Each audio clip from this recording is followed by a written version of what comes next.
Over the years, the concept of small town living seems to have gotten more and more popular. People all over the country are tired of the chaos found in cities and long for the simple life. I feel like influencers and travel vloggers give the impression that moving to a small town somewhere in the mountains will make all of the stress of adult life just disappear. They do what vloggers do and romanticize the quiet and slow aspects of a small town. They show you the cute coffee shops, the long nature walks, and the calm, cool nights.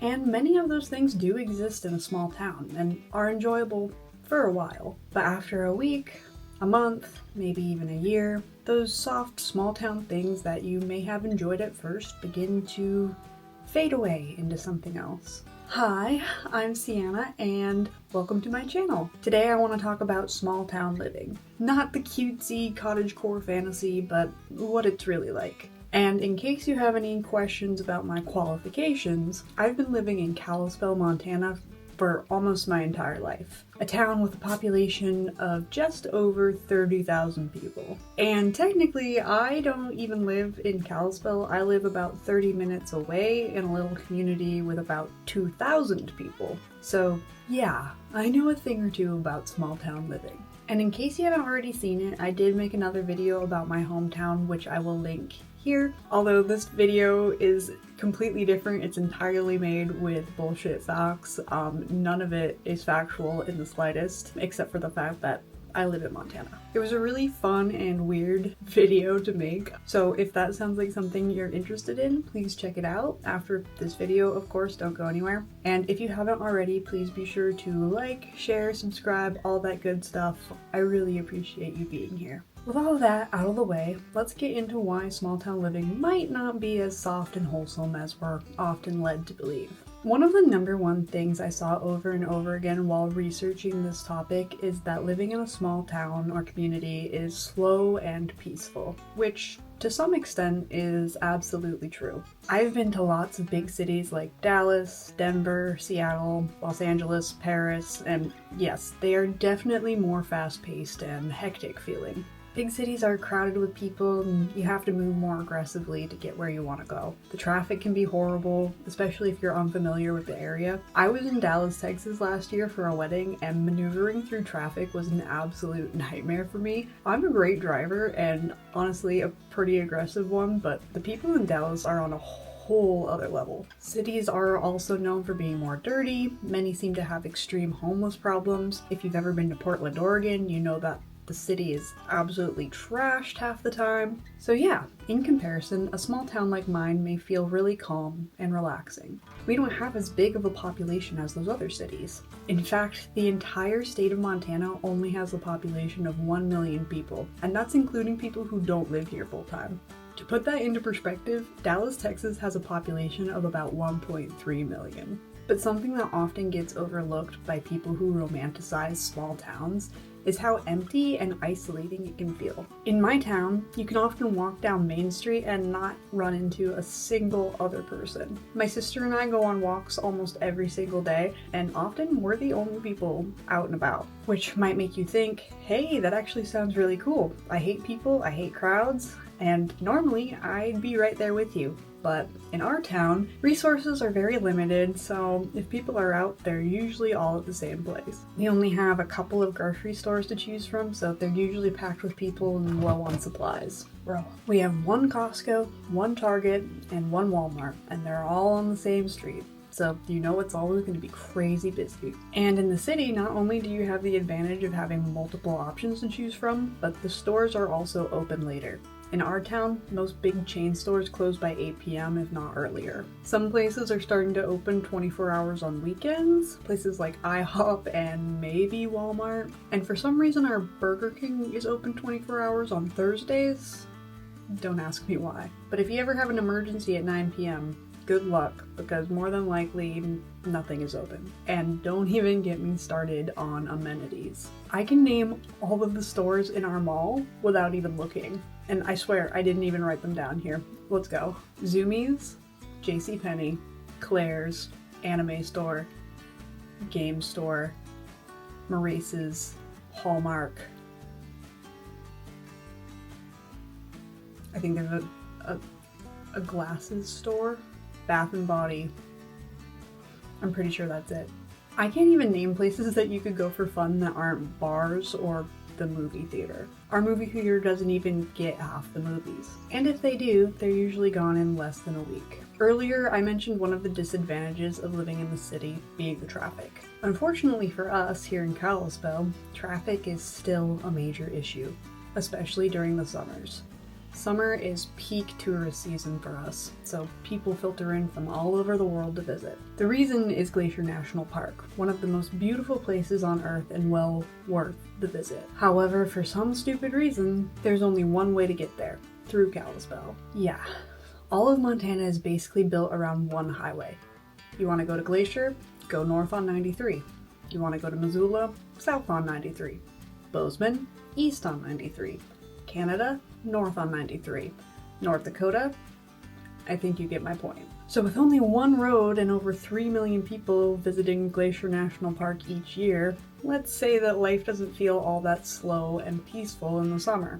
Not to mention, that one road is constantly under construction. Like they say, there are 2 seasons in Montana, winter and construction. Another part about living in a small community that gets oversimplified is the low cost of living. As I already mentioned, when living in a small town like mine, your options are pretty limited. Pretty much all of our food and goods have to be exported from other places and from a pretty significant distance. So food prices are not any better than a city most of the time, and on top of that, the food quality is often pretty low. For comparison, I looked up the cost of grapes in Seattle, Washington, which is about $2 to $4 a pound. I bought a pound of grapes the other day for about $9.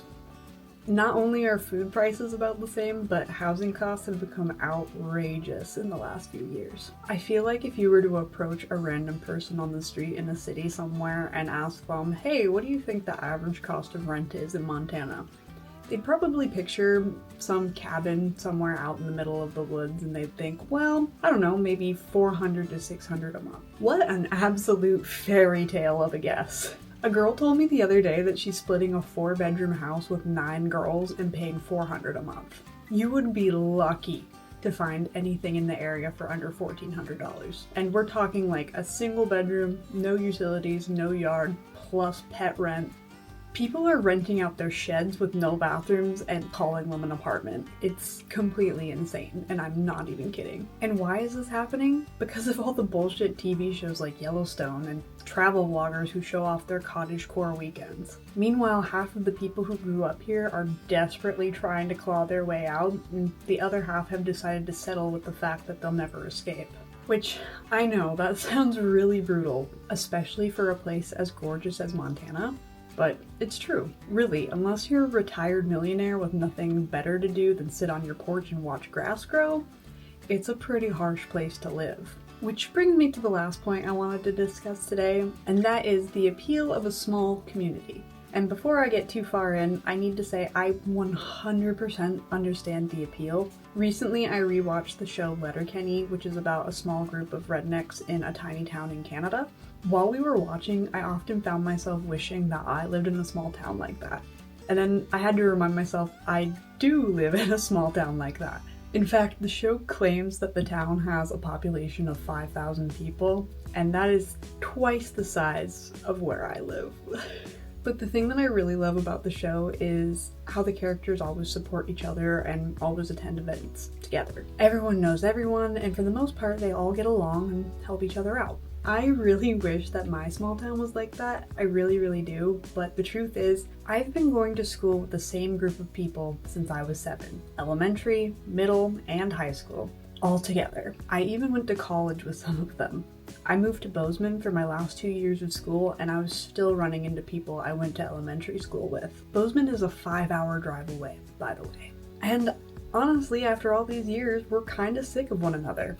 Against my own free will, I know everything that my old classmates are up to this day. Little Jimmy that I sat next to in Mrs. Brown's 2nd grade class, he got married, divorced 4 months later, got fired from his job, and now works at the grocery store. I didn't run into him or ask for any of this information. It found its way to me. I don't use Facebook, I don't follow anyone on Instagram. I'll just be at work and some random person I've never met before will say, "Hey, you went to school here, right? Do you know Jimmy?" And then they'll tell me the life story of someone that I haven't hung out with in a decade. Because that's what happens in small towns with nothing to do. The people who live here full time don't go outside and enjoy parks. They've been there 8 times a year for the last 20 years. They don't go to the cheesy tourist attractions. They've already been there and once was enough. They sit at home or at work or with friends and they talk about people they know or used to know. Something that's been really driving me crazy at work is that I don't really have anything to talk to my coworkers about because all they want to talk about is other people. It doesn't even matter if I know who they're talking about. They'll just give me all the dirty secrets about strangers all day. Our town even has a Facebook page dedicated to town gossip. They post jail rosters, mugshots, news articles, and even just random things they see on the street. If you do anything stupid in our town, everyone will know about it. It won't take longer than an hour. Everyone will know. At least in the big city, if you do something stupid, nobody cares.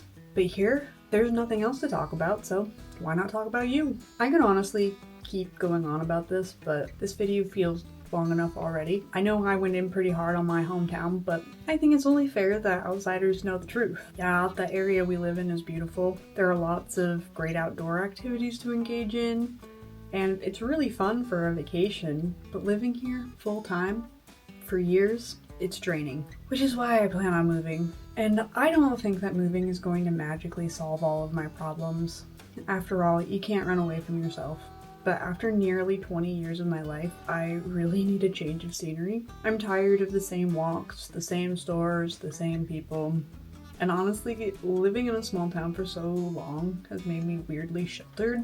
I'm often afraid of trying new things and being around people. I really want to break out of my shell and stop worrying about being judged for being myself and living my own life. And unfortunately, living in a small town has really just... it's got me stuck inside my own head, you know? And while it may not be for everyone, I think moving is a step in the right direction for me. I still have some time left here in Montana and I intend to enjoy it, but oh man, I cannot wait to get out of here. Thank you so much for being here if you made it this far. If you've never been to Montana before, I highly suggest that you visit. It really is a wonderful and beautiful place. Just maybe plan a few visits and do some hefty research before you plan on moving here. Like I said, there are still a few things that I didn't cover, but I could honestly talk about this forever. I really think that the concept of small towns is over romanticized and it's just not as cute and adorable and fun and sweet as everyone makes it out to be. But anyway, just let me know if you'd be interested in a part 2. I'm sure I can come up with lots more. I really appreciate you being here. YouTube is my dream job and I've been working really hard to make that dream a reality, but I can't get there without you. So be sure to like, share, and subscribe, and I will see you in the next one. Bye!